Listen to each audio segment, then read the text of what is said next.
evening. Hi. Good evening. All right. We want a really great crowd here.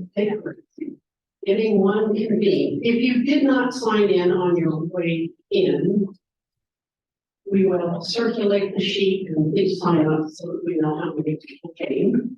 Also on the table, you can sign up to get the Kansas Reflector. So if you didn't sign up for that, you can do that on your way out. My name's Betty Taylor, and I'm the co-leader of Women for Kansas Hutchinson Area Chapter. We wanted to do more than just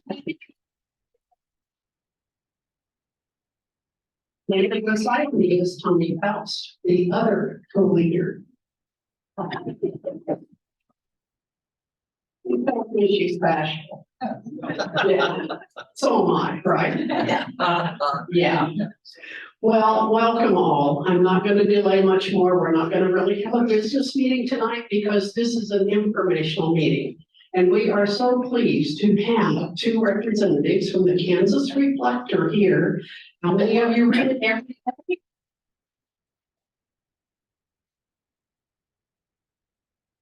How many of you tell your friends?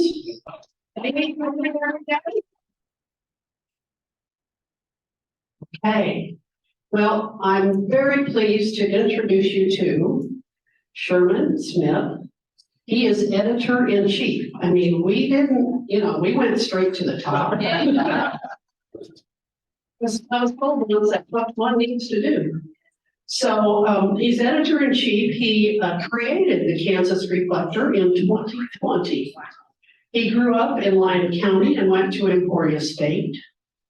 And he spent 16 years at the Topeka Capital Journal before the Kansas Reflector. So he has a lot of writing experience, which I know we can tell from all his wonderful articles. And beside him is Clay Wirestone. He's the opinion editor for the Kansas Reflector, and he joined them in 2021. He grew up in the El Dorado area and attended KU. Then he left Kansas for 14 years. I didn't ask you why.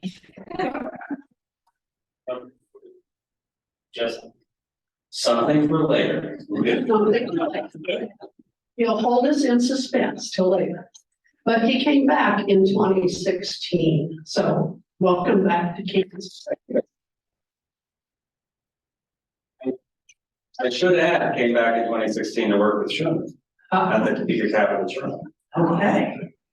Well, welcome you both, and I'm going to let you have the floor or the table, whatever. Thank you.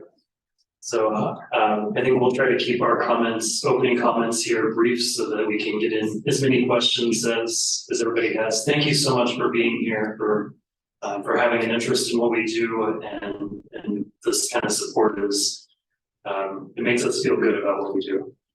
This has been just kind of a dream for me to be able to do what I love and to do it as a nonprofit and work with people that I have so much admiration and respect for, as well as Clay. Kid Clay. I started this in 2020. Clay played a huge role in that. For those who don't know, we are an affiliate of State's Newsroom, which is based out of North Carolina. They're trying to put bodies back into state houses across the country where the reporting ranks have been depleted over the years. They believe in doing journalism for the public good, as we do. So they provide the bulk of our funding. It's supported also by local donations. Again, as a nonprofit and as a nonpartisan nonprofit. So we don't endorse candidates. We don't tell people how to vote. Even on the constitutional amendment last year, we could inform people, but we weren't going to tell you how to vote on that amendment or anything else. I see our role as giving you the information you need to make good decisions for yourself. So Chris Fitzsimon came down to Kansas, I think right before the pandemic shut everything out to get the lay of the land. Met Clay, who was working at Kansas Action for Children at the time. He fled the Topeka Capital Journal after some out-of-state corporation bought us and some other papers, including the Hutch News. Well, they bought us from another out-of-state. Yeah, right. So I think it was in mid-April, this out-of-state corporation decided to, even though we had unprecedented readership during the pandemic, as you all know and remember, it was a very scary time and we needed to understand what the heck is going on around here. Tim Carpenter, who's now my senior reporter, and I were at the Capital Journal working really around the clock for weeks on end. And in mid-April, they said, this would be a really good time to make every employee in every newsroom across the country have a 1-week furlough every month for the rest of the year.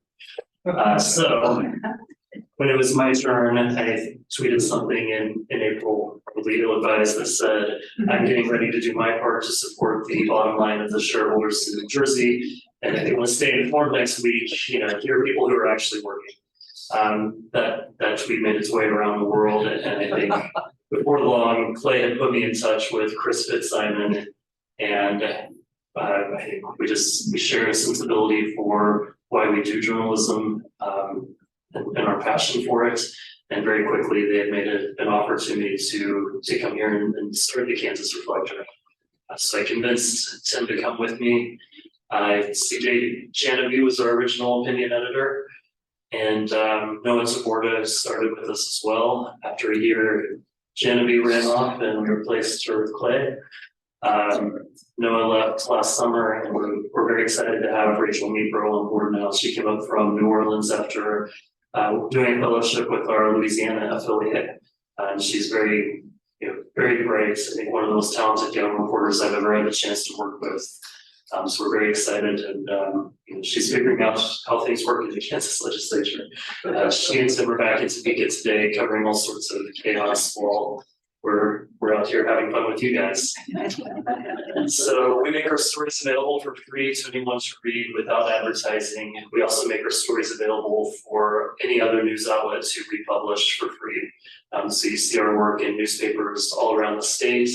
The Eagle radio outlets pick us up, so you can see us at the Hutch Post website sometimes. I think 20 or 30 newspapers really on a regular basis, sometimes more than that, pick us up. Sometimes the really big ones like the Wichita Eagle and Kansas City Star, but mostly it is little papers, Cali County there, Great Bend or Iola, Emporia, little towns really all across Kansas. So it's rewarding. I'll turn this over now to Clay. We have, of course, Clay is the opinion editor, and he'll tell you about what all that means. But I manage Tim and Rachel as the reporters in Topeka, as well as Allison Kite, who we share with our Missouri affiliate, and she primarily focuses on the environment. Yay! Go Sherman. Sorry, just trying to get as much excitement going as possible, because wherever there's excitement, there is Sherman. There's excitement. Anyway, so I mainly cause trouble, basically. That's how I see the job. I also have Diet Coke here, just so you can see. This brings you many of the pieces that I write, and it is helping me tonight. So I have to drive back, so I don't have the bottle of whiskey that helps me. It's early.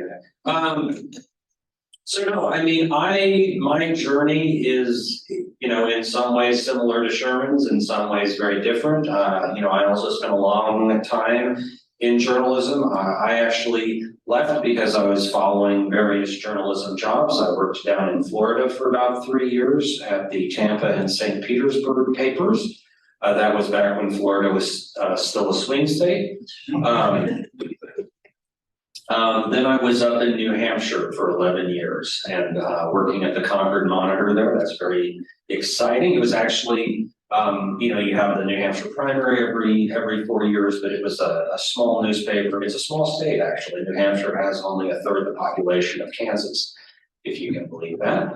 And so I had a great time. And then, after 11 years there, got the job opportunity in Topeka. met Sherman and Tim actually, who were both at the Capitol Journal at the time, was very impressed with them and had a great, year or so at the Capitol Journal. And then, because of the sales and a lot of the other pressures that were going on in journalism at the time, I thought I was done with it all.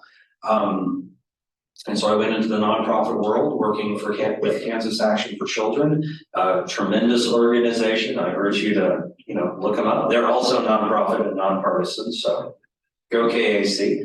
And then, watched Sherman start with this Kansas Reflector, which I thought was a crazy idea and didn't know that it would ever work, and just watched with, I thought Sherman was definitely the right person to lead it. That's what I told Chris Fitzsimon. But, anytime you see a venture like that start, because frankly, if you follow media around Kansas, there's at least a half dozen other kind of nonprofit operations. There's one in Wichita, there's one in Kansas City, and a lot of them actually do good work. But it's hard to get traction sometimes if you're building something from nothing.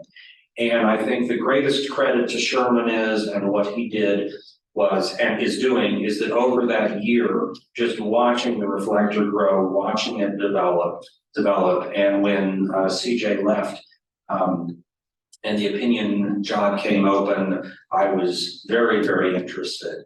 And I like to say, it's an opportunity that just presented itself to me and that I couldn't say no to, but I asked for it. I was very interested. Because, and I think more broadly speaking, to me, opinion journalism is actually really valuable. I think it's really important. And I think, unfortunately, there's a lot of really bad opinion out there. There's a lot of really poorly thought out, poorly written stuff that has given a lot of it a bad name. And frankly, a lot of the reason that it's bad is that so much of it is on this national level. It's Trump, it's Biden, whatever. I do talk about Trump in my column tomorrow, so don't hold it against me. But I think the real value that opinion journalism can bring is talking about local issues, talking about statewide issues, talking about things that are actually at stake. And frankly, what I think the Reflector does, and it's partly in what I do, but then it's also in working with the columnists and contributors that we have, folks who are across the state, is really giving a voice to people that traditionally have not been able to be published in places like the Wichita Eagle or the Kansas City Star, to really open it up. And actually, we do have some contributors in the audience here tonight, so who've written some things for us. So that's really an honor to do. I think it's really important to do, and I see it as a really complementary piece of what makes the Reflector the Reflector. We have this top-flight, nonpartisan news coverage from Sherman, from Tim, from Rachel, and from Allison, and then we're able to kind of supplement that with hopefully some smart, pointed writing about the things that are at stake. So we publish one opinion article a day. Sometimes it seems like more than that. We publish an opinion article every morning at 3:30 in the morning. I was telling folks earlier that we sent out the newsletter at 4 o'clock because when I first launched this, was doing it like 7 or 8 a.m. I had some ranchers in the Flint Hills who were upset that they couldn't read the news before they went out to tend their cattle in the morning. So we moved it up to 4. We wanted to make sure we have something new that, even if you've been looking at our website yesterday, you hadn't seen. So that's why we published the opinion article at 3:30 in the morning in time for that newsletter. And then depending on how newsy it is that day, anywhere from 2 to 7 or 8 stories from local staff. Sometimes we have freelance news writers as well. We'll have an intern this summer I'm very excited about. So we haven't chosen who yet, but we have some good applicants. And then through State's Newsroom, we have a DC bureau. So sometimes we'll add 2 or 3 of those stories to our website during the day. So what questions do you have for us? This is a vibrant crowd.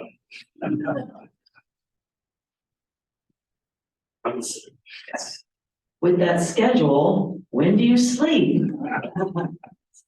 That's kind of like the idea of when does the hard rest in between beats, right? We probably should sleep more often. I don't have any trouble with that myself. The news happens around the clock. I try to make sure that my staff, to the best of our abilities, not working outside of Monday to Friday. But we kind of have the burden of putting out the newsletter and social media still on the weekends. And then if something really important is happening, we still have to chase that down. It helps that this is a labor of love. So, my wife would probably tell you that it's from the time I wake up to the time I go to bed at night. I'm just in one way or another, either eating or doing journalism to some capacity.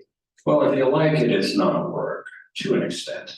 I mean, you can take that to a certain level, but I mean, I would actually say that in many ways, I think it is lower stress and more fulfilling than it was when we were actually in newspaper journalism. Because one of the things about newspaper journalism is the deadlines are very fixed because you're creating a physical product that has to be dropped at someone's door every morning. And you also are doing it to very specific sizes, and the stories have to be certain lengths, photos have to be certain sizes, and so all of that stuff adds this layer of kind of almost secretarial work that happens with journalism on kind of that daily basis. And with the website, it's much simpler. If there's news, there's a story. If there's too much news, you pick the story, you're right. But we kind of and there are times when we have much less news or it's a much slower day and we just don't publish as many stories. With a print newspaper, you don't really have that option. You've got to fill those pages with something. I would say too that my motivation was always the same. We're trying to tell stories that otherwise would not be told. But there's a very different mindset when I had publishers who made it very clear to me that I was allowed to exist so long as I was continuing to make this company profitable. And I don't have that hanging over me anymore. I'm doing this because I want to do it. And I'm the only one I have to answer to for that.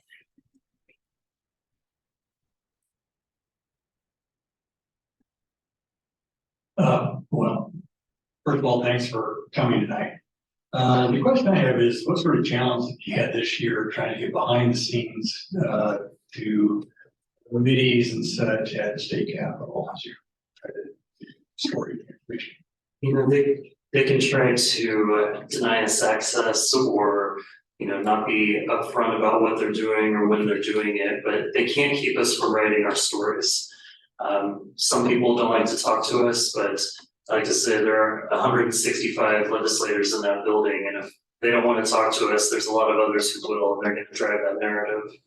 And I think it's kind of healthy to have that leverage over some of the lawmakers. And we're not alone, right? We have a really profound reporting floor in the Statehouse right now. My former employer has two really good reporters, Andrew Ball and Jason Tidd. Katie Bernard is so great for the Kansas City Star. They can still bring Jonathan Shorman back in, who I worked alongside at the Topeka Capital Journal, and then went up against when both of us were over in the Statehouse for a couple of years. And the folks from the Kansas News Service do incredible work, some really good TV reporters. And John Hanna, of course, who's been there forever at the Associated Press. And so I think collectively we can kind of hold people in line, make sure that we're reporting what's actually happening here, whether they want us to or not. What I would also add is, you would be surprised if you were at the Statehouse sometimes who talks to you. And not that you give names necessarily, but I mean, there are people who will talk to you who you don't necessarily expect. You'll get messages or emails or tips from folks. I mean, because not everybody is as divided and partisan as things are. They really are all individuals in one way or another. And so, you would be surprised. There are differences. There are people that want to get their thoughts and feelings out. I mean, I would say in terms of the challenges, Sherman last session wrote an amazing piece of analysis about the lack of transparency at the Statehouse. I would encourage everyone to just Google Sherman Smith transparency, and you can find it. You really can.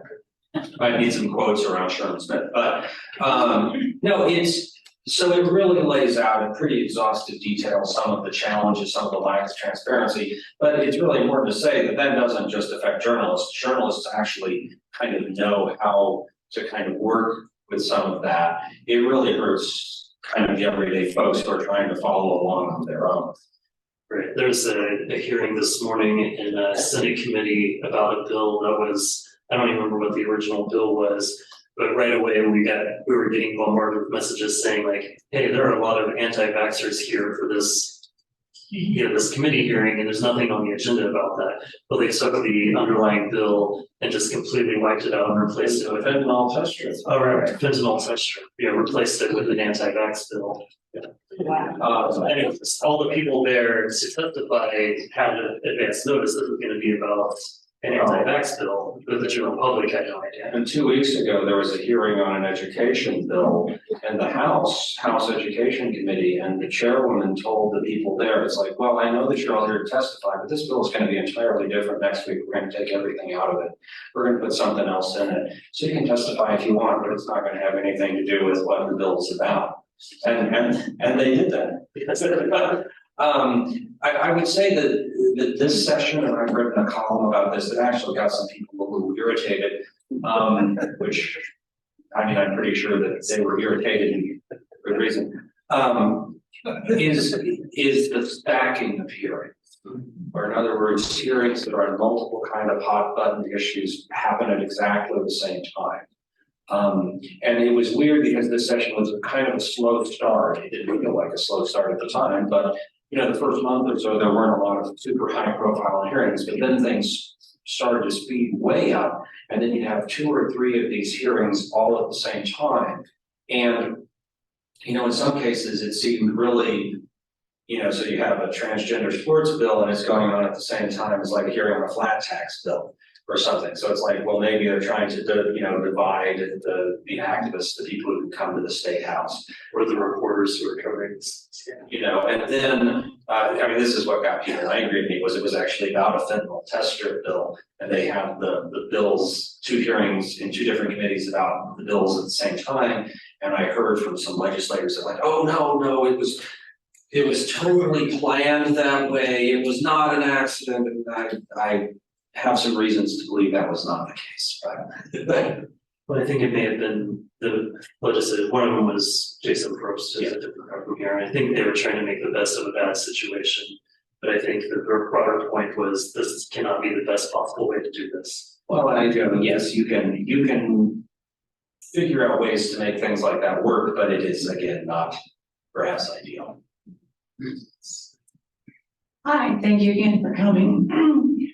So I know you had a lot of pressure in a for-profit newspaper, but you also have financial pressure that I'm sure as a nonprofit, many of us in this room have worked for nonprofits before. So can you give us a sense of how that's going as far as a nonprofit? I mean, it's a business model that I strongly hope will succeed, but are donors here? I mean, what are your sources of funding, and do you have that on your website? Do you have a list? And are you transparent about who gives you money?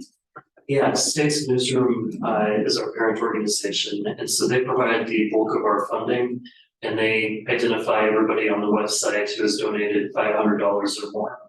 So if you go to statesnewsroom.com, you can go track that down on their website. So they do identify everybody who's doing this, but I look at some of the other nonprofits in Kansas, and I almost feel like we're cheating because we don't have to go out and raise money just to exist, right? They're doing the heavy lifting for us with big national donors who are buying into this idea of, putting reporters back in the state houses all over the country. And so, even if we didn't raise a single dollar locally, we would have enough to get by. But by raising the money locally, we can afford to drive out here to Hutchinson for events like this. We can afford to do reporting, to send, I think I mentioned Allison Kite earlier, she went out to a water conference in Western Kansas last fall, was able to spend a couple of days there. We've had other things like that, having an internship this summer. You know, part of it is we have another reporter on hand, keeping people informed while other staff are taking vacation. But I also feel like we need to be invested in raising this next generation of journalists. Someday Tim Carter is going to retire if I let him ever. And so we'll have to, you know, it's in our best interest to kind of elevate that. And so, you know, it helps us with that. It helps us buy this camera, and it helps us with open records requests. And so we do about one fundraising ask per quarter, every 3 months. So we do one on our anniversary and then Giving Tuesday in December, I think it is. Our anniversary is in July. I think I haven't done one necessarily every quarter. It's usually 3 a year.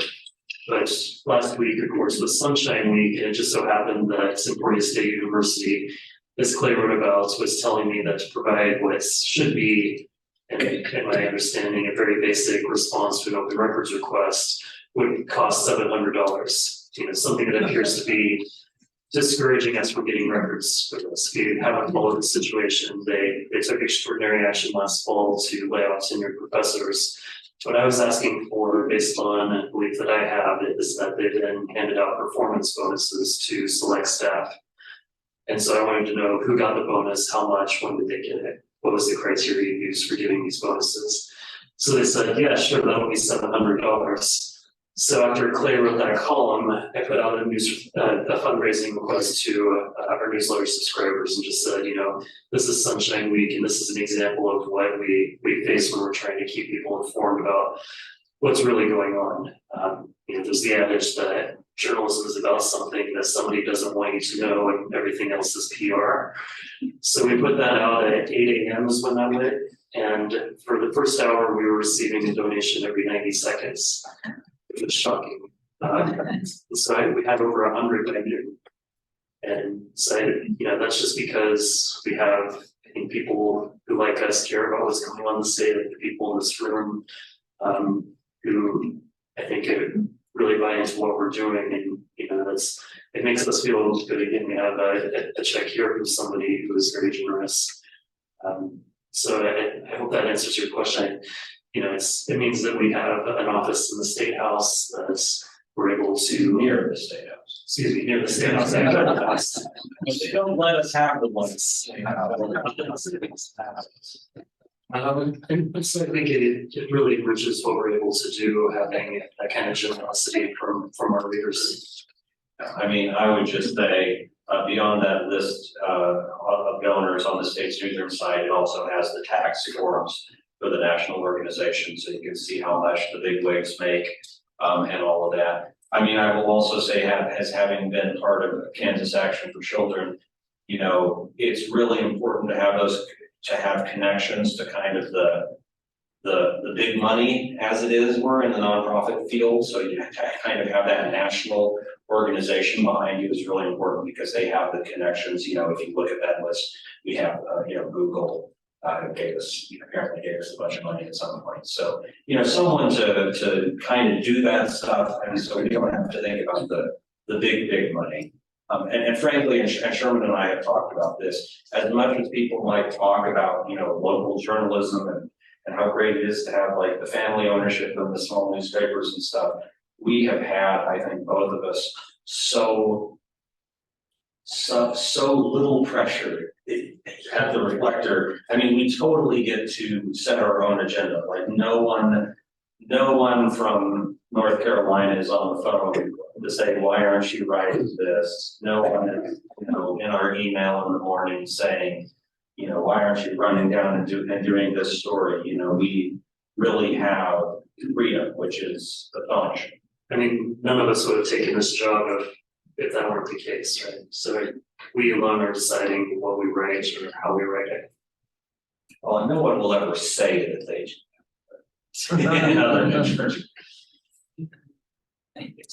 Thank you for being here.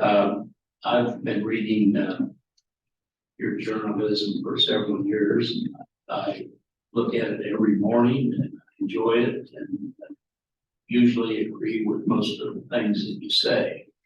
But you say tonight that you're nonpartisan, And I struggle a little bit with that because it seems like I haven't ever heard anything that is positive about a Republican. I mean, really, please don't crucify me for saying that, but and I'm not sure I agree with many Republicans at all these days, but surely at times there's something positive on the other side. So talk to me about this nonpartisanship, and yet I hear a very democratic dialogue in your journalism.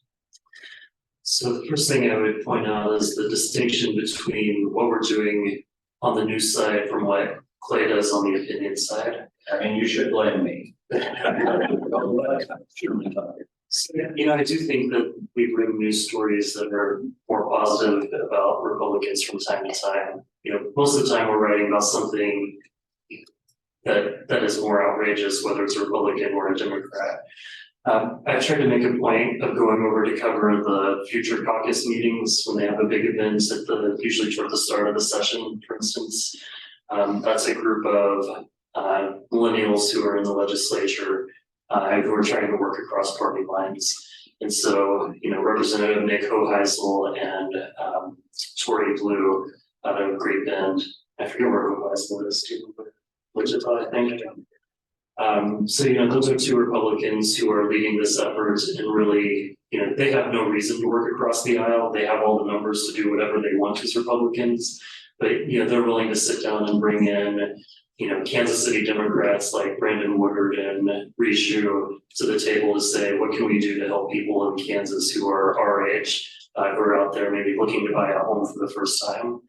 And so we tried to spotlight those kind of initiatives, at least on the news side that they're doing.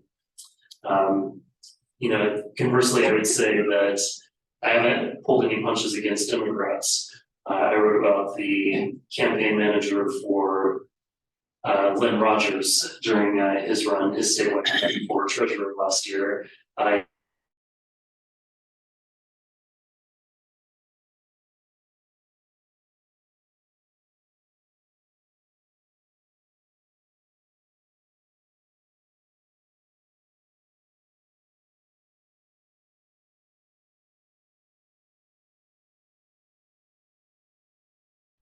So, I think from the news side, we've done a good job of evaluating information just based on that information. We don't publish anybody who's an elected official. We don't publish their op-eds. We've turned down members of both parties who've wanted to write op-eds for us.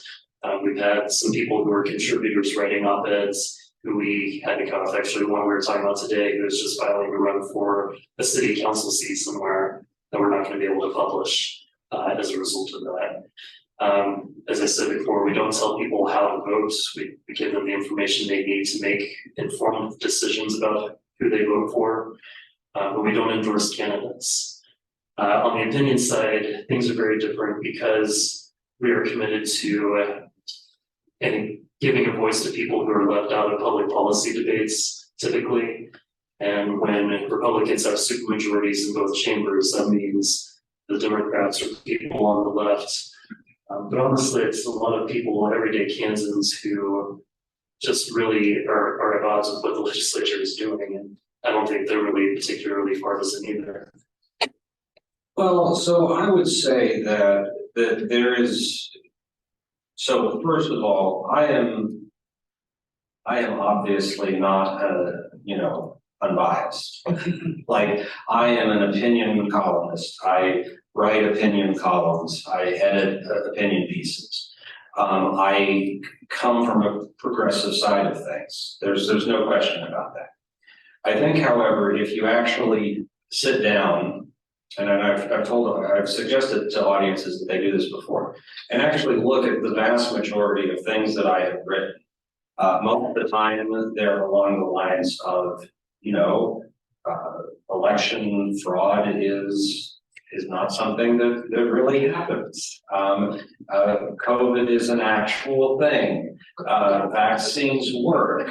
Donald Trump did not win in 2020. I mean, they are to me things that I would define as more factual. And unfortunately, because of the way our public debate has become coded, those have become coded as liberal things or democratic things. But I don't actually think that they're, and again, this is not to say that I'm not progressive. I absolutely am, and I write those columns.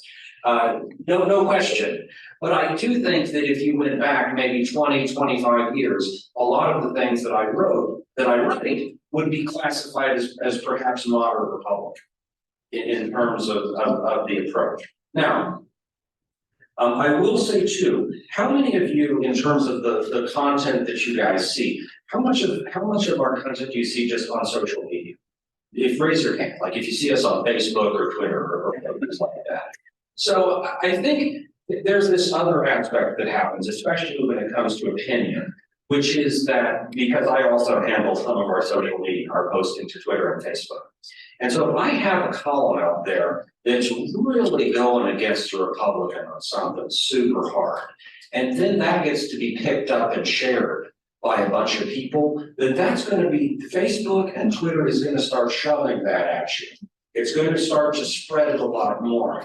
And as opposed to, I've written several columns that were quite complimentary of our Secretary of State, Scott Schwab, who's a Republican, and who's very much, saying Kansas has fair and, free and accurate elections. But if those aren't picked up, if people aren't looking at those and sharing those as much, then they're not showing up in people's feeds in the same way. And so there's a challenge, just even as much as what we put out and how we put it out, it might not be what everyone sees. If you're not coming to our website, every day and actually seeing how the content comes out. Some of the op-eds that you publish from contributors are actually Republicans who are writing as well. More recently I wrote about Representative Adam Thomas, who's a Republican who runs Education Committee in the House, actually taking a step back from kind of the really charged dialogue against teachers in public schools and saying, I'm going to actually bring in school officials from all over the state, some rural areas as well. Let's have a roundtable discussion and find out what are the challenges the schools identify for themselves that we should be talking about instead of the radical woke agenda. And I thought that was an important story to tell because it was recognition, even from somebody who's made some of those kind of comments before, to say, actually, I have the power here as a Republican running this committee to try to do a better job of understanding the issues with schools. And, he talked about it being like a rivalry between the Yankees and the Red Sox. I don't want to be in a rivalry with teachers was kind of his perspective, or with public schools. So I started a conversation to get beyond that. This morning we had a podcast that Tim Carpenter did with the folks behind Engaged Kansas, which is a new initiative actually led in part by the Kansas Chamber and Kansas Farm Bureau, which are notoriously on the right side of things politically. And but they're also teaming with the school association, school board association, and some other groups to just try to encourage people to actually get involved locally in running for local governments, local school boards. So I would consider those, maybe they're not necessarily positive stories about Republicans, but I think those are fair examples of giving Republicans credit when they deserve. I would also say I was pulling for Chris Kobach. And you're not going to like this, but I'm telling you something you don't want to hear, Steve. So after he was elected, I thought, and came in as Attorney General. I mean, he doesn't owe the state Republican Party anything. They didn't support him running. I thought, hey, maybe he could do some interesting things as Attorney General. He has, didn't perhaps work, but there's a number of ways to judge somebody in that. And I would say, his predecessor did not set a particularly high mark for consumer protections or transparency issues. The Attorney General was charged with mediating open records disputes. And I think I was batting about 20 with them over the past 10 years, whether it's whatever it was. So it's early yet, but I think, we're eagerly waiting to see how that plays out. Question. Okay. You mentioned State's Newsroom and how you're funded and some of your fundraising efforts. Do you see expansion or a growth track for the Reflector?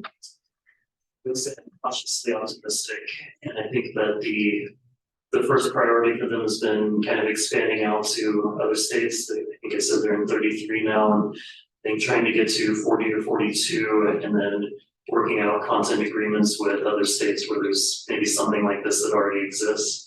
Like, it wouldn't make sense to go up against the Texas Tribune. If anybody's familiar with them, they kind of set the gold standard for this. So instead, we work out a content sharing agreement with them. And so I think the first step was to get to all 50 states in some form or another. And then I think the next step will be to say, like, okay, now that we have the total cost here to run all of these, how can we grow from there and maybe add bodies? But I think there's already some of those initiatives starting to work with an outfit called Report for America, which places journalists, primarily younger journalists, in newsrooms across the country where they pick up part of the salary. We would pick up part of the salary. So there's certainly, I think that might be the next round of growth. And then if there's an opportunity with somebody in Kansas who wanted to establish like a grant for a particular type of reporting, like an education reporter or business, something like that, we would want to see if there's a way that makes sense. Yes. Yes, no forum would be complete without a question about Medicaid expansion. So there are rumors that if it were allowed out on the floor, that the votes would be there to pass Medicaid expansion as it is in 39 other states, many of them Republican states. But so number one, is that a likely outcome if the leadership were allowed out on the floor? Number two, what would it take to get Speaker Hawkins and President Masterson to let it out on the floor, assuming that it will be unsuccessful anyway? The last question is, what is preventing them from finding a germane bill and doing a floor amendment if the votes are actually there to pass? I wanted to staff. Yes, but obviously brings first. I mean, it's not going to happen. We should say that very clear. The votes are there, and they have been since Kelly took office. Leadership has refused to allow it to get on the floor. Former Senate Minority Leader got the closest when he found a mechanism to try to force a bill onto the floor outside of leadership, but it would have required 26 votes, something like that. I forget. It's not a super majority, but you have to have more than a simple majority to override leadership, and they haven't got to that hurdle in either chamber. So until that happens, it's just kind of dead on arrival. In terms of germaneness, there's this issue where to qualify for certain benefits, state law still has it set at what the poverty level was in like 2008 or something. And so in the budget every year, they insert a proviso line that says, we'll go ahead and adjust it this year for the current year's poverty level. There's actually a bill hearing on this in the Senate to just say we should just have in state law that just says current year level and not have to do this every year. But I was told that bill is never going to get to the Senate floor because it would be germane to amending with Medicaid expansion. And so that kills any number of health related bills. Really any effort to actually clean up problems within how CanCare works have been dead on arrival for 5 years now because they're germane. So to get something amended in, Democrats in the House have tried this a number of times. There's an immediate challenge that says this is not germane, and then the rules chair comes out. Blaine Finch is no longer in the legislature, but for a while he was the rules chair, and so we refer to him as non-germane Blaine because and then you need again more than a simple majority to override the rules chair and force a debate on something. And so and we've actually seen in recent elections moderate Republicans being purged more and more every 2 years. So it's getting harder and harder. There would be a simple majority votes. The votes are there to pass it, but it's never gonna happen. Well, are the votes there in the Senate though? That's what I don't know. I mean, I think they're still there in the House. I think the Senate has adjusted, but I have not counted them. Yeah, it would be a nail biter perhaps. But I mean, I would say more broadly, there's 2 points to this. One of which is, it's the question of leadership. And I think this is really important, especially important in how I write, because there is a temptation sometimes when I've written about stuff at the Statehouse to say, oh, Republicans and Democrats. But really, a lot of times what I have changed that to, and what I want to write about really specifically is saying, this is what leadership in the House and Senate do. Because I truly believe that, I mean, because for whatever reason in Kansas, the leadership in both the House and the Senate wield a huge amount of power in how those chambers work. And if the leadership isn't for it, it's a really heavy lift. And especially if they want to be, draconian leader, I mean, nothing stopping Your committee chair, distribute committee assignments. I mean, they can do that. The second point, and this is something that Sherman has said to me, not in these forms, but I think it's appropriate. Essentially, if you're in a super majority, you can make whatever rules you want.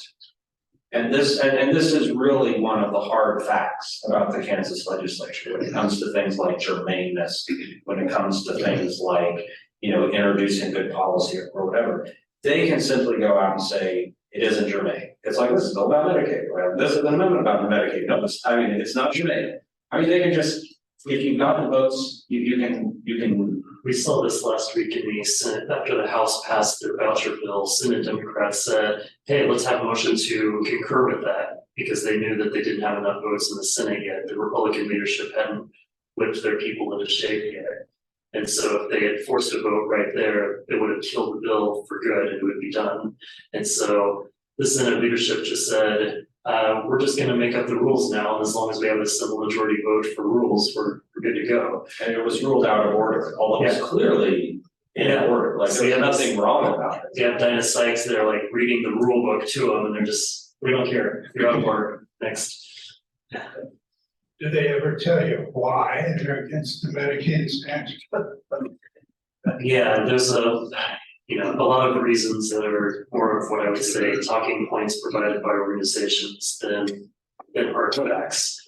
The thing you hear most often are talk about the so-called ABOTs, which is short for the able-bodied adults without dependents, federal term. One of the things that they use that to imply that there are people out there who are just refusing to go to work and we should all pay their health care for them. We know that something like 90% of the people who would be affected by Medicaid expansion are already working, right? There are people who are disabled but are not classified as disabled. Tim wrote a story last year that we published about this woman who was self-employed, got cancer.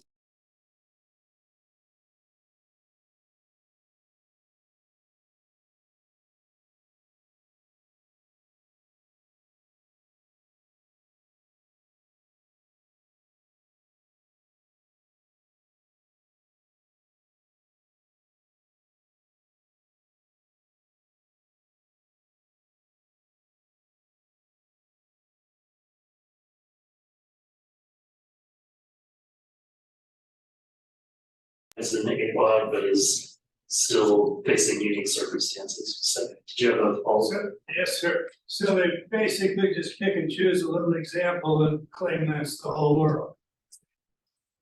Yeah, there's, one of the things about being a politician is the First Amendment protects lying, right? You can say whatever you want. And that includes mailers. Like, no, it doesn't matter if it's from a Republican or Democrat. Never believe a mailer that's in your mailbox because the Supreme Court in the state has ruled that you can lie uncontrollably on that mailer and it's protected free speech. Well, I want to go back to the voucher bill that you were talking about, the House sub for Senate 53. When it was voted on the House, there were a lot of Republicans that wrote broke ranks and voted nay against that. And they had to do a lot of arm twisting to get it passed from the House. You know, what kind of things do you see that will be retribution for those who did break ranks? And I've heard the comment, they said, well, they can't punish all of us. But, and then last night, I was in Augusta at a meeting with Christy Williams, and she said, well, there were 75 Republicans that really wanted to vote for that. But the education, the powerful education lobby got in and exerted pressure on those people. So I just kind of laugh about that, but. They'll put out their rules, right? It's from you guys having the front row seats and how you see, how can we support those people that do vote their conscience and not the party line if we're not their constituents? I can tell you the Republicans are in a difficult situation politically because if you vote for this bill, there's going to be, you know, people who support public education who are coming after you in the primary. If you vote against this, then the Kansas Chamber and other money behind Republicans are going to come out to you in the primary. And so I think, you know, I'll defer to Clay because I don't really provide like advice on how to be an activist. I just think that they're facing pressure from no matter what they do, somebody's going to come after them in the primary in 2 years. Yeah, I mean, I would say, so first of all, the question of retribution. I actually think the statement about it, there's so many of us, they can't go against all of it. That is absolutely true. And so I would say that for something like the voucher bill, even presumably their attempts to pass a flat tax, neither of those, I'm going to go out on a limb here and, you know, maybe I'm going to doom the entire thing, but I don't think either of those things are going to become law. I don't think there's enough support on the Republican side to override a veto.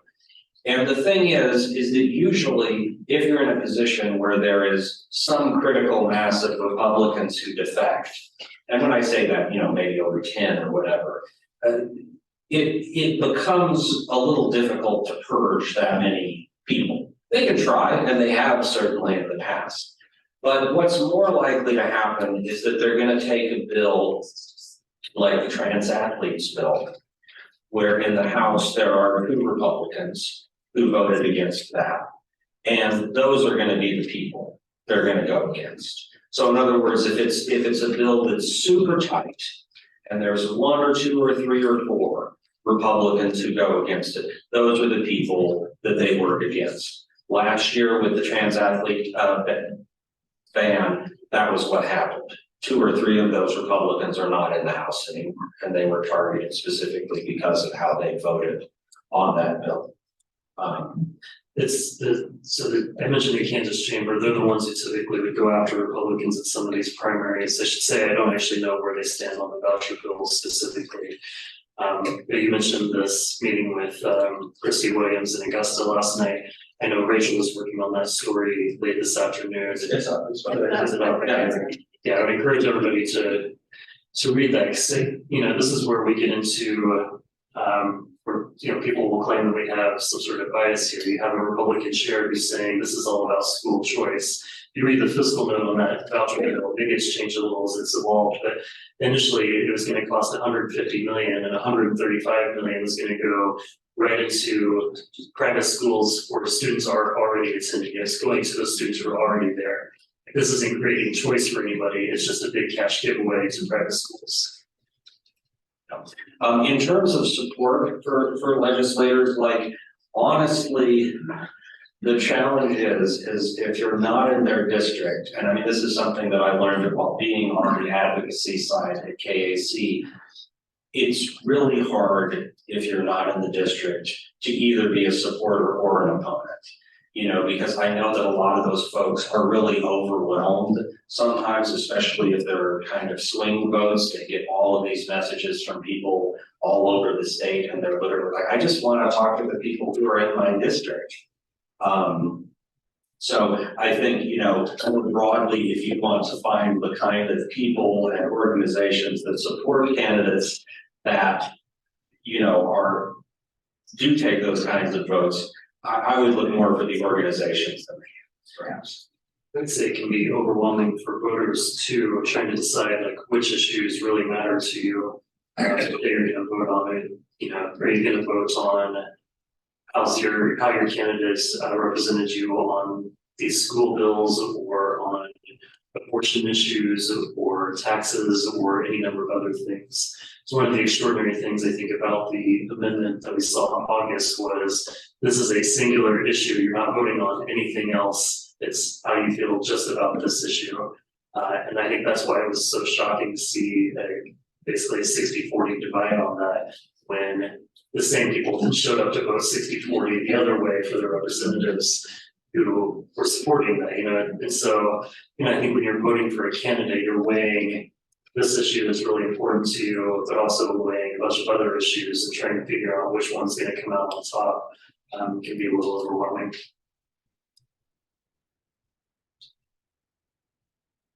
It's been pretty deep in here for a second. So Sherman, what about the tie? Oh, yes, the tie is part of my quest to antagonize Clay. He is not a fan of the Jerry Garcia design.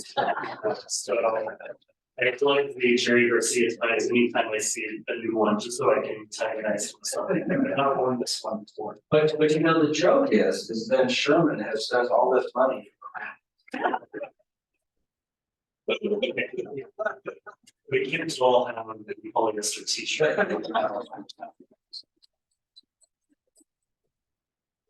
Okay, back to business. I'm good to say the person I know that likes Jerry. Nice. Good to see you too.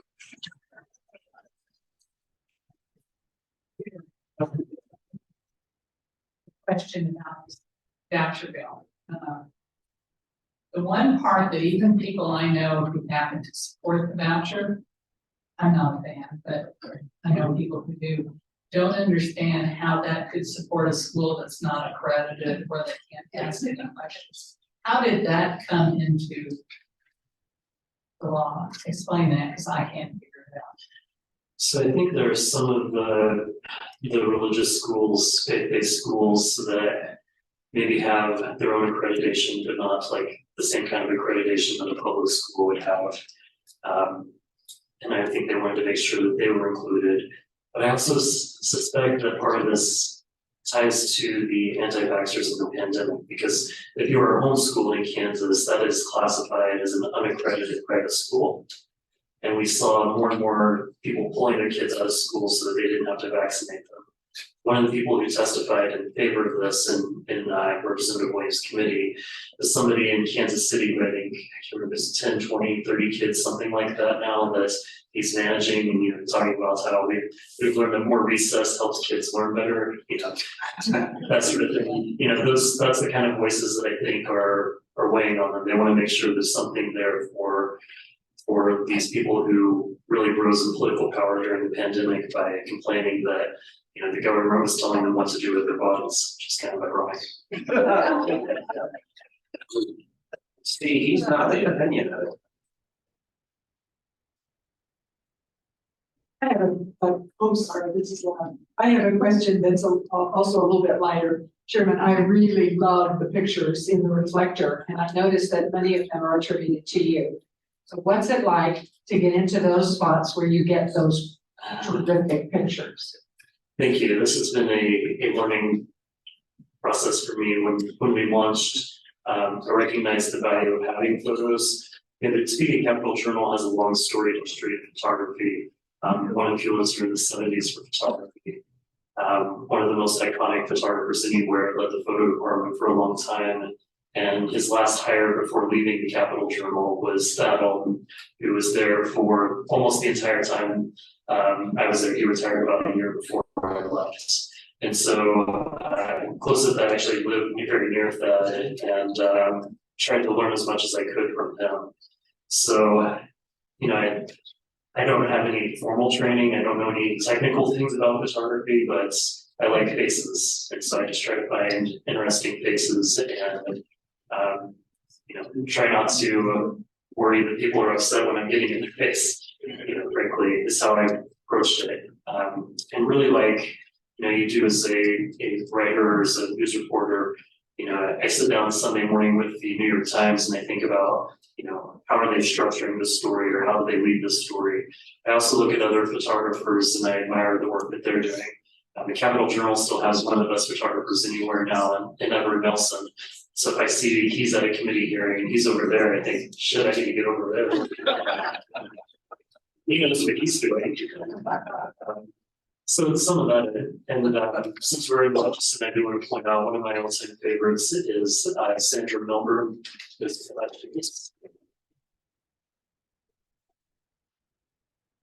think it was early 2020, I still at the Capital Journal when Ty Cobb came back to his hometown, not too far from here.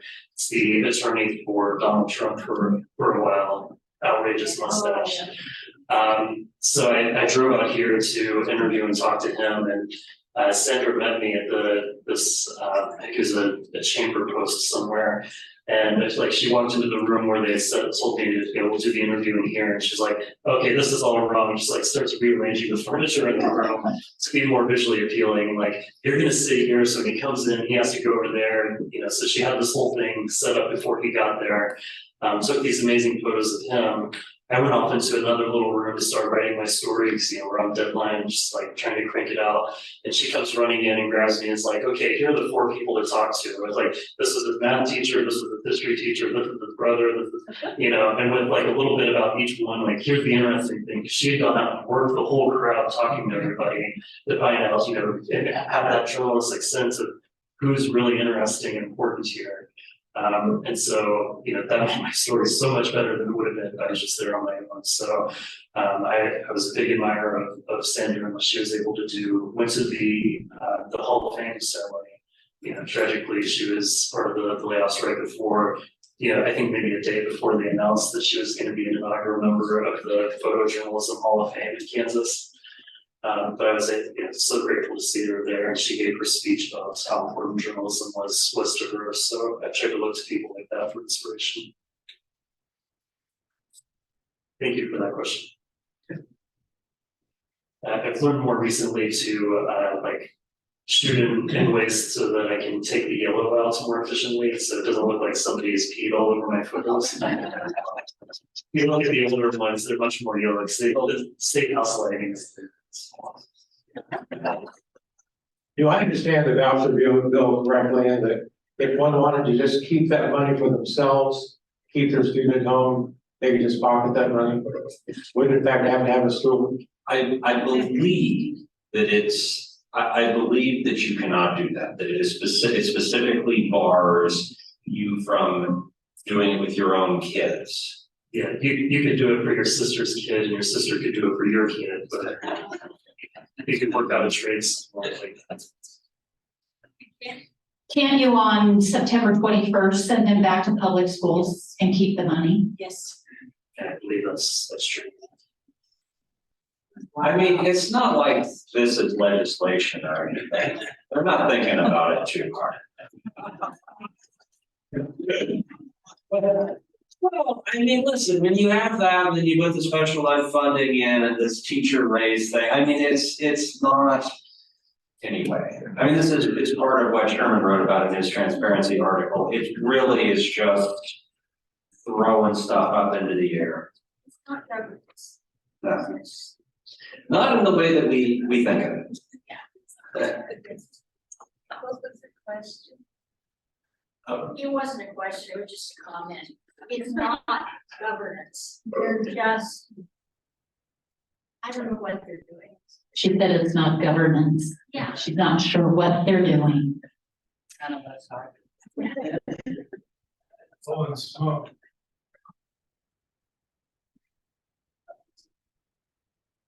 Yes, and I'm glad we're able to bring some joy and positivity.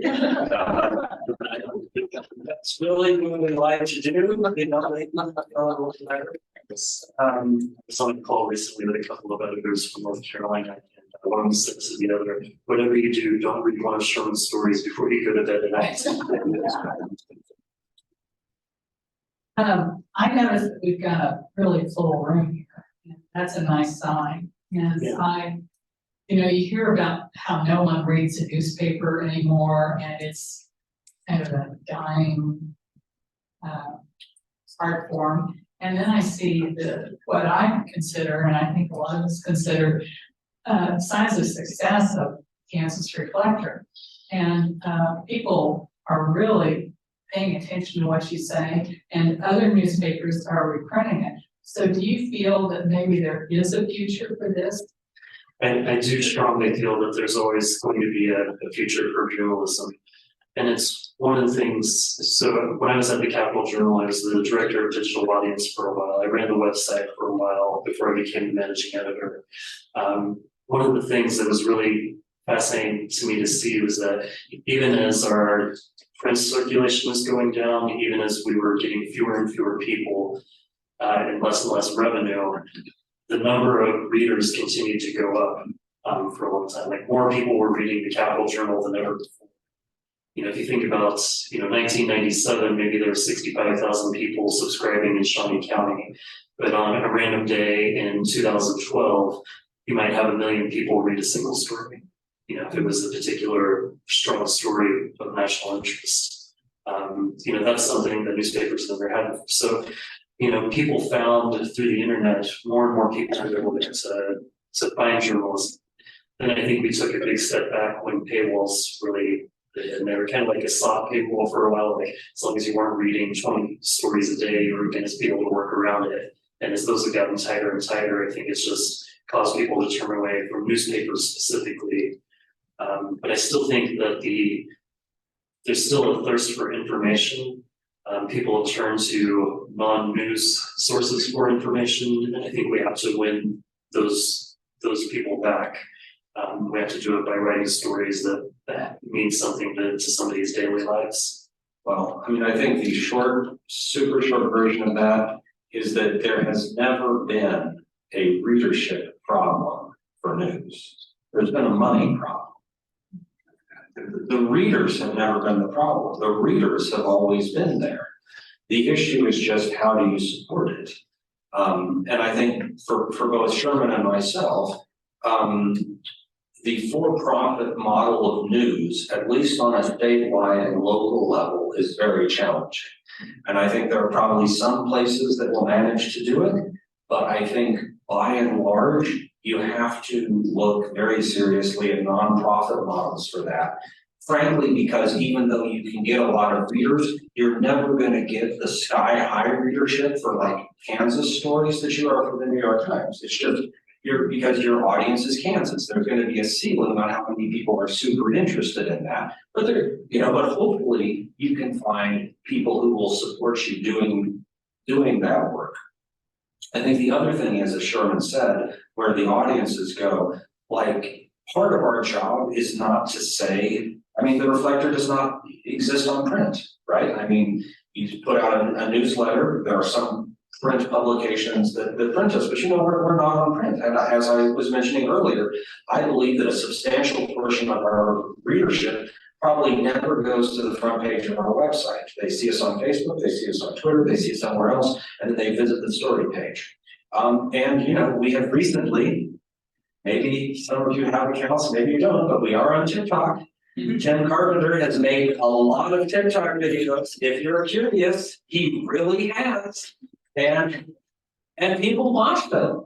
People do watch them. People are seeing that stuff. And even if people, because TikTok doesn't actually have a super easy way to click directly through on a video, but there's still information in there. People are still seeing that information. And if I have to do a funny little dance, to give you some information, maybe we'll do you the funny little dance. I tried to get Tim to learn the Wednesday dance. But I think that speaks to our approach too, that we're not doing this because we're tracking page views, right? Like we're trying to get information to people, and if the people who are much younger on average than the people in this crowd are doing that through TikTok, then we want to be able to get that to them. So, it's shocking that we can just put a random video up without a lot of efforts on TikTok, and it'll be seen by a lot more people than read the story on our website or who see the post on Facebook. because there's such a thriving audience there. So that's been really interesting.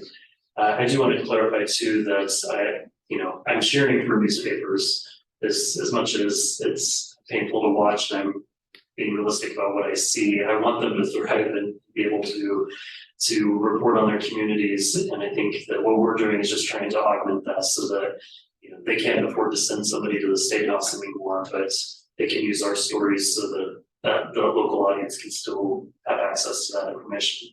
And it is important too, when Sherman says we don't do it for the page views. We do watch that though, because in many cases, if I see that there is a huge audience for something, that actually can show us that there's interest. And we're not doing our job if we're not seeing what, people are really interested in and responsive to.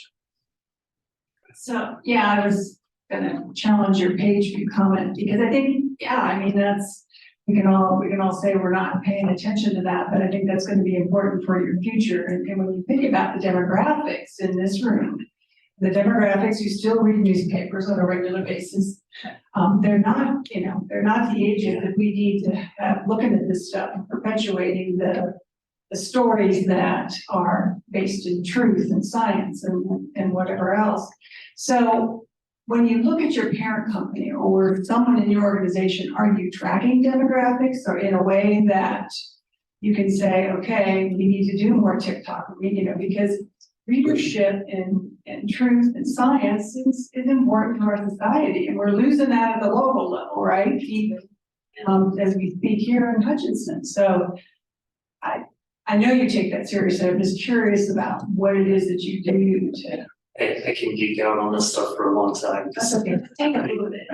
Yeah, I was, when I was at the Capital Journal, I did this partnership with the American Press Institute where we were like micro tagging our stories for a lot of different things. Like, where did this originate? Was it something we dreamed up in the newsroom, or were we responding to something, covering an event?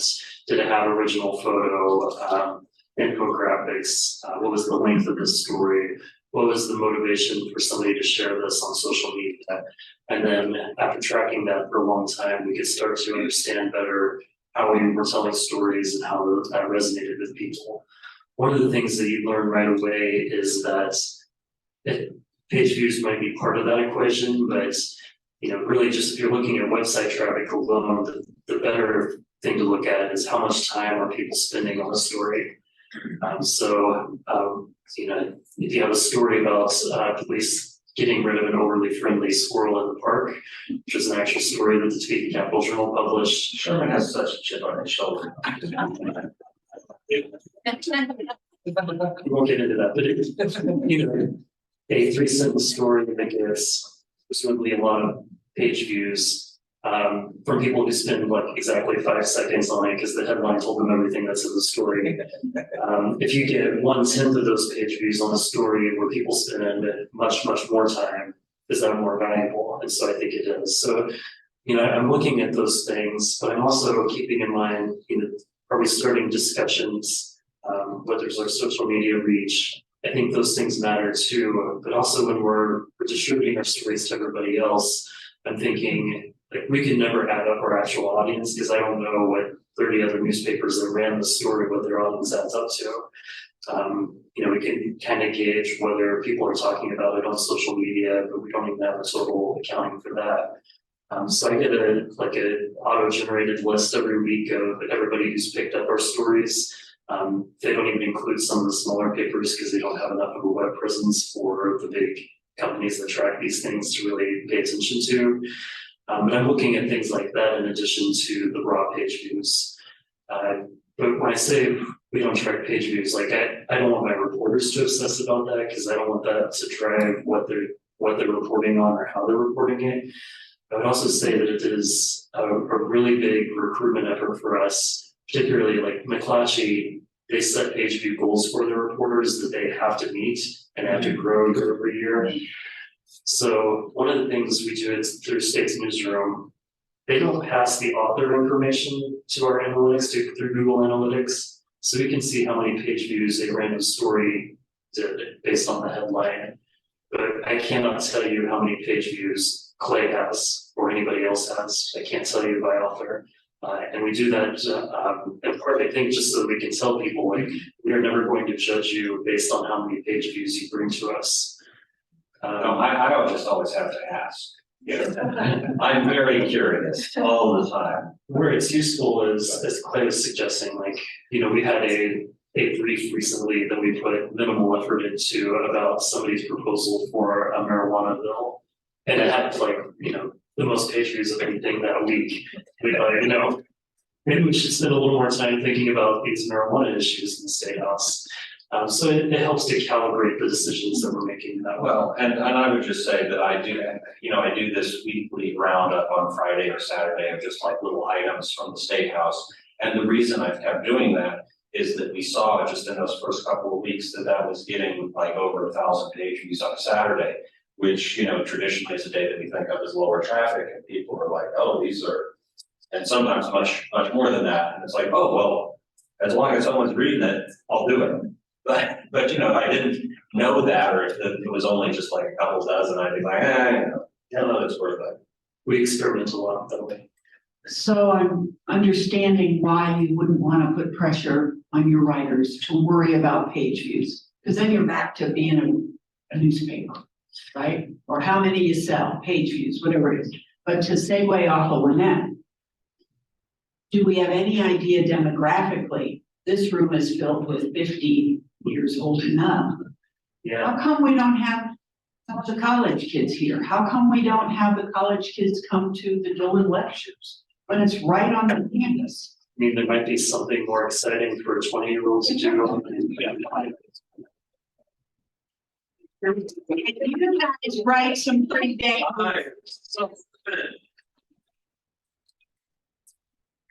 Yeah. Educator and working with young people all my life, you wonder how can you pull them in to become concerned. So do you have any demographics on how, age groups of the people, not the numbers of pages, but I do. It's actually shocking when we looked at our website traffic, like it almost breaks down very evenly by each age bracket. And I think newspapers would kill for this kind of audience because they could go to their advertisers and show we actually have 20-somethings and 30-somethings just as much as 40 and 50-somethings. And also my hope is that, today's TikTok viewer might be tomorrow's newsletter subscriber. Really, that's when they reach that point in their lives. It's very shocking. And I don't think we can give out the proprietary information, but it is, it was very surprising to me. I think some of what you're talking about though is actually just, it's the question about community involvement really. And I think that's always a tough sell for young people, and it has become an increasingly tough sell. I don't even see many, 40-somethings,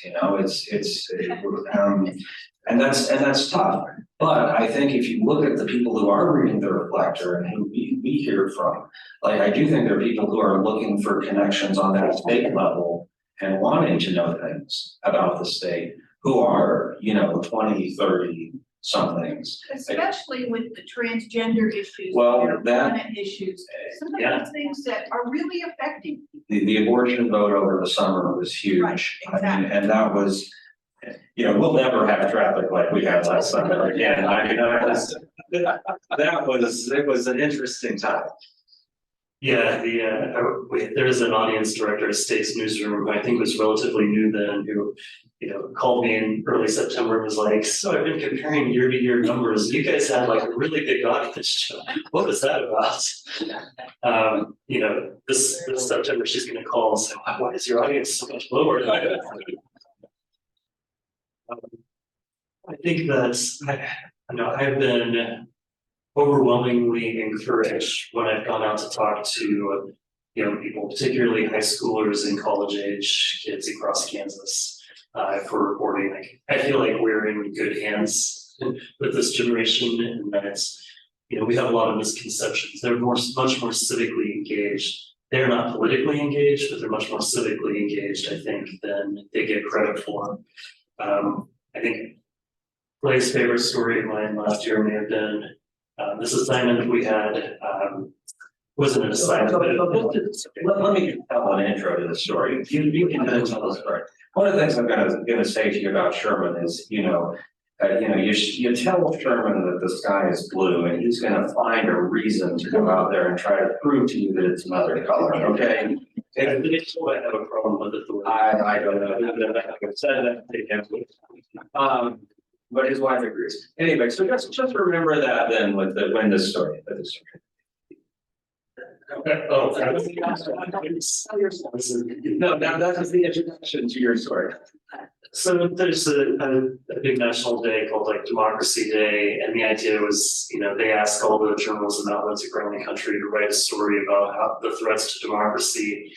And, this was like weeks after that vote in August, and I just thought, like, what better sign is if the democracy is working than having a record turnout, show up and vote in an unexpected way from people now kind of just like saying, oh yeah, we thought this was going to be the result. Nobody thought that was going to be the result. They are wishful thinking. They have that. No, it's just Sherman is given the assignment to go out and write a downer story about all of the threats to our democracy and how terrible things are. And he came back with the most optimistic thing that I've ever read. So that he did. 20-somethings, 19-year-old actually, I think was the lead in that story. Maybe she was 18, I forget.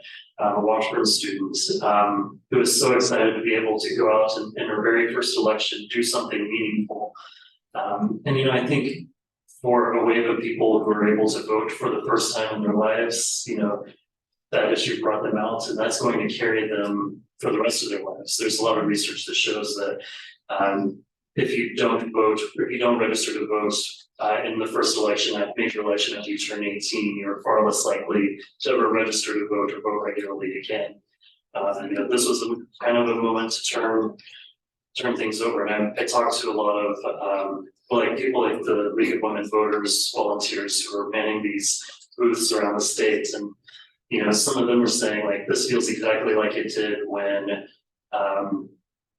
actually the Roe case happened, or when Vietnam was happening. This was that watershed moment that forced young people in my generation to go out and vote and become engaged, and that carried us for so long. So I think we saw some of that last year.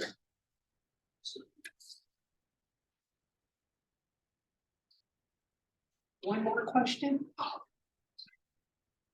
Last chance. Hang on. How Hang on.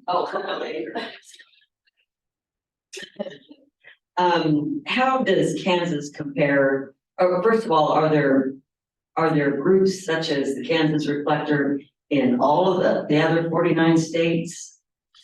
33 now of our affiliates, and I think there'll be 40 or so in another year. One of the exciting things for us is we have partners now in Missouri, Nebraska, and Iowa, and Colorado. I think Oklahoma is on the short list coming up. So, we almost have this block right here in the middle of the country, and we can start leveraging that, I think, to tell stories that go across state lines. Allison's been doing that across Kansas and Missouri. So we have a story, I think, this morning about this issue with transmission lines, and the way laws have been set up is that if you already operate as a utility in this state, then you have the right of first refusal to build new transmission lines. And so somebody like Evergy may be squatting on an area where they say, it's not cost efficient for us to go build here yet, but also we don't want anybody else to come in and take our customers away. There's a different company called Amber in Missouri. And so, this is playing out now in both states where there's an idea of saying maybe we should just open up the competition for transmission lines and resistance to that. So you have Ameren was in Kansas like 7 or 8 years ago saying, hey, we need competition here. Now they're in Missouri saying, hey, we don't want competition.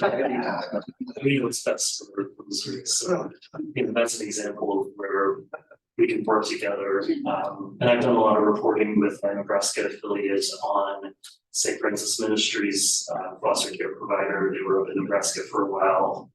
Didn't go so well for them. Still in Kansas, of course.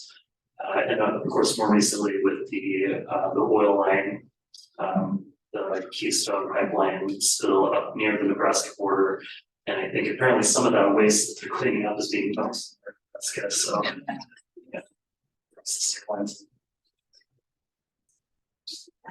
kind of a follow-up question is, how do we compare with the point that other states are in with this kind of reporting? Well, we have the best readers for sure.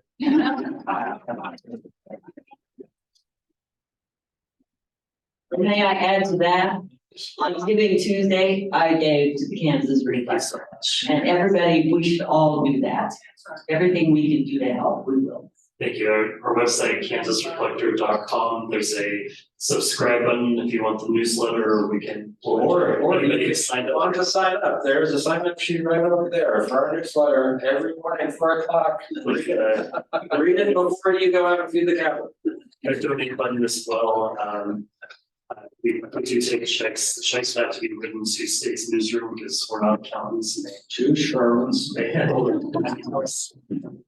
You can make the donation directly through our website as well. They're tax deductible because we're a nonprofit.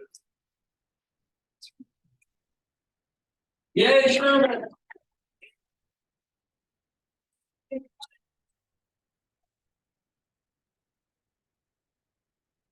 So thank you to Betty for reaching out and helping make this happen, and everybody else who helped make this happen. Thank you all.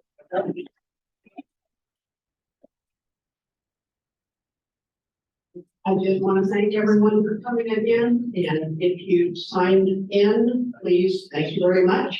If you didn't, please do. We hope to do more of these community type events that will be more informational rather than just procedural. Women for Kansas is a nonpartisan type organization. We welcome Democrats and Republicans.